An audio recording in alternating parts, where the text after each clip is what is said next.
Hello students, this is Vikas Garg. Welcome you on my YouTube channel. Today in this video we will do techniques of scientific management. Last video में students हमने FW Taylor के बारे में पढ़ा था, उनके principles of scientific management के बारे में पढ़ा था और इस वीडियो में हम टेक्निक्स ऑफ साइंटिफिक मैनेजमेंट के बारे में पढ़ेंगे. The first technique of scientific management that is the functional foremanship. Students, foreman के फंक्शन को वर्क में डिवाइड कर देना फंक्शनल फोरमैनशिप कहलाता है. And this is the extension of principle of division of work and specialisation.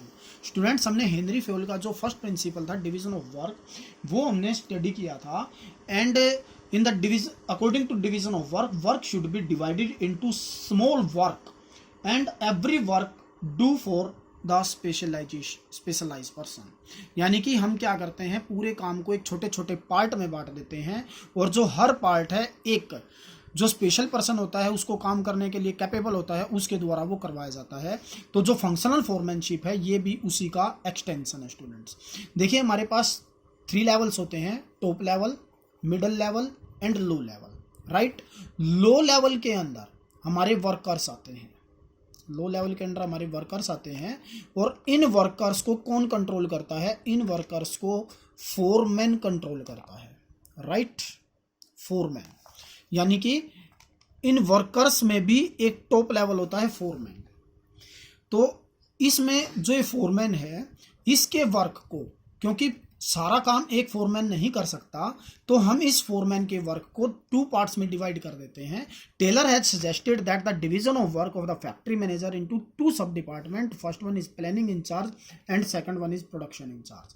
Planning in charge students planning करेगा work को कि किस प्रकार से कार्य किया जाना है, और प्रोडक्शन इंचार्ज प्रोडक्शन के रिगार्डिंग प्लानिंग करेगा कि प्रोडक्शन कैसे कैसे किया जाना है. राइट, और इनको भी इन्होंने डिवाइड कर दिया. प्लानिंग इंचार्ज में 4 वर्कर्स काम करेंगे: instruction card clerk, route clerk, time and cost clerk, disciplinarian. ऐसे ही प्रोडक्शन इंचार्ज में भी 4 वर्कर्स काम करेंगे: speed boss, gang boss, repair boss और इंस्पेक्टर. राइट, देखिए अब इनका काम क्या होता है. इंस्ट्रक्शन कार्ड क्लर्क का, instruction card clerk, this clerk prepare the instruction card for the worker and these cards contain information about the nature of work, proceeding of doing it, material to be used and the detail about the machinery. यानी कि student जो instruction card clerk है वो information contain करेगा इस card में कि कोई काम किस तरीके से होना है, उसमें कौन सा मटेरियल यूज करना है, उसमें कौन सी मशीन यूज करनी है, वो सारी डिटेल फिल करके गैंग बॉस को हैंड ओवर कर देता है. राइट, नेक्स्ट है रूट क्लर्क. स्टूडेंट्स, इसके नाम से ही पता चल रहा है रूट क्लर्क, यानी कि कोई कार्य, कोई भी काम किस रूट से होकर जाएगा. जैसे सपोज कीजिए स्टूडेंट्स, कोई भी फिनिश्ड गुड्स रॉ मटेरियल से फिनिश्ड गुड्स में कन्वर्ट करना है, तो उसकी जो प्रोसेसिंग है 3 मशीनों द्वारा होनी है. Machine number 1, machine number 2, machine number 3. Right, तो ये रूट डिटरमाइन करेगा, रूट निश्चित करेगा कि पहली मशीन में कितना टाइम लगना है.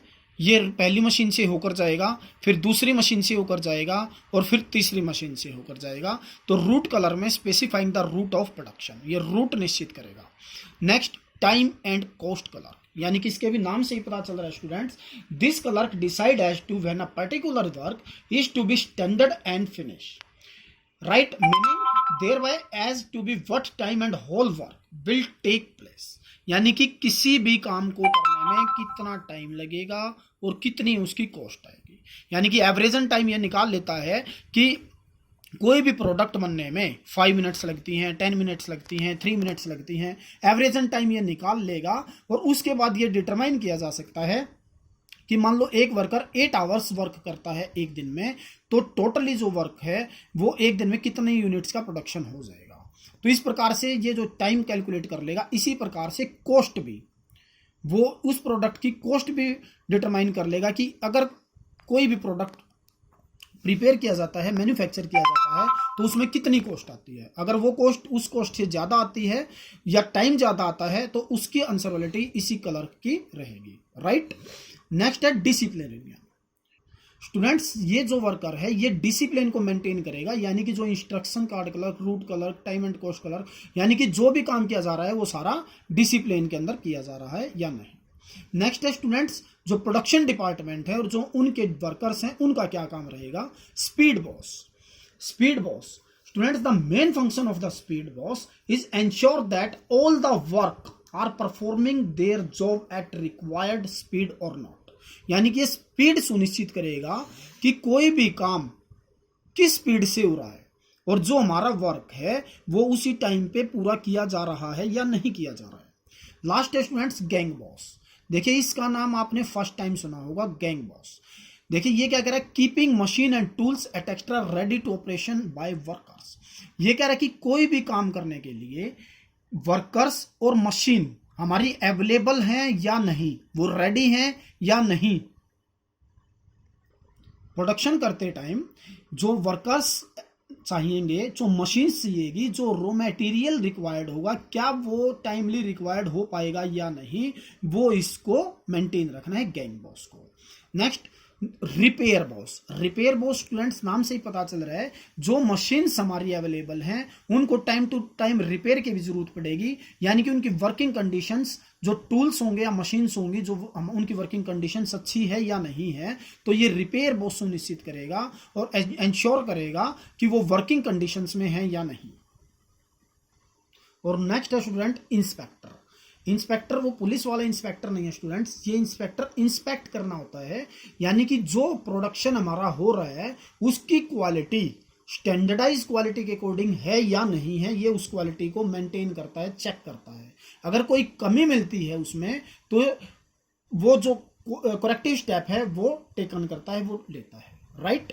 Next students standardization and simplification of the work. देखिए students, simplification of work and standardization. Standardization of work refer to process of setting standard of every business activity, right. यानी कि हर बिजनेस एक्टिविटी का एक standard set कर दिया जाता है कि वो जो वर्क है उसी स्टैंडर्ड के अकॉर्डिंग होगा, उसी स्टैंडर्ड की मशीन के अकॉर्डिंग होगा, उसी स्टैंडर्ड का रॉ मटेरियल उसमें यूज किया जाएगा, और जो वर्किंग कंडीशंस हैं उसका मेथड है एक स्टैंडर्ड प्रोवाइड करवा दिया जाता है, वो उसी स्टैंडर्ड के अकॉर्डिंग किया जाता है। देखिए इसके ऑब्जेक्टिव ऑफ स्टैंडर्डाइजेशन क्या होंगे? To ensure quality standard of product. किसी भी प्रोडक्ट का जो क्वालिटी है उसको स्टैंडर्ड को एंश्योर करना, उसको मेंटेन रखना। To establish standards of performance of man and machine. जो मशीन्स हैं, जो मैन्स हैं, उनकी जो परफॉर्मेंस का स्टैंडर्ड है उसको इस्टेब्लिश करना स्टैंडर्डाइजेशन का ऑब्जेक्ट होता है। नेक्स्ट आता है सिंप्लीफिकेशन। देखिए इसके नाम से ही पता चल रहा है, simplification means putting an end to unnecessary types, quality, size, weight etcetera. यानी स्टूडेंट्स किसी भी प्रोडक्ट की जो अननेसेसरी क्वालिटीज हैं, अननेसेसरी कोई साइज है, कोई वेट है, उसको रिमूव कर देना है। It the result in saving of cost of labour, machine and tools. इसका जो रिजल्ट रहेगा स्टूडेंट, इसका फायदा क्या होगा? हमारी कॉस्टिंग भी कम आएगी, हमारी लेबर भी सेव होगी, हमारी जो मशीन की कैपेसिटी है उसको भी हम ज़्यादा यूटिलाइज कर सकते हैं। देखिए मैं एक एग्जांपल ले लेता हूं, जैसे मान लो कोई कंपनी शूज़ मैन्युफैक्चरर है। अब शूज़ के जो साइज आते हैं वो कैसे आते हैं? 1 2 3 4 5 6। अगर वो इस तरीके से यूज़ करता है तो that will be the right. But if the company use size 0, 0.5, 0.75, 1, 1.25, 1.75 and so on, it will be the wrong. यानी कि अननेसेसरी इतने साइज हो जाएंगे कि हमें पता ही नहीं चलेगा। इसी प्रकार से अगर आप बात करो, मान लो पेंट की जो वेस्ट आती है, वो आती है 30, 32, 34, 36 एंड सो ऑन।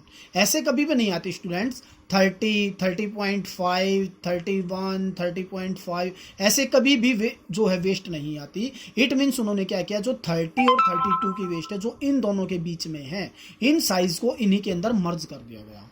ऐसे ही मैं कोई और एग्जांपल लूँ, मान लो कोई कंपनी टीवी बनाती है या एलईडी बनाती है, जो उनकी स्क्रीन साइज कंपनी 20, 24, 32, 36 ऐसे उन्होंने स्क्रीन साइज ले लिया। ऐसे कभी भी नहीं होता 20, 21.5, 21.5, जो ये माइनर से डिफरेंस है स्क्रीन के, वो कभी भी चलने वाले नहीं होते। तो स्टूडेंट्स, जो सिंप्लीफिकेशन है, सिंप्लीफिकेशन का मीनिंग्स यही होता है कि जो अननेसेसरी कोई भी क्वालिटी है, अननेसेसरी कोई भी साइज है, कोई भी वेट है, तो उनको रिमूव कर देना है और एक सिंप्लीफिकेशन में लेके आना है, जिससे उस प्रोडक्ट की कॉस्ट भी कम आती है और मशीन की कैपेसिटी भी बढ़ती है और टूल्स भी सेव होते हैं स्टूडेंट्स, राइट।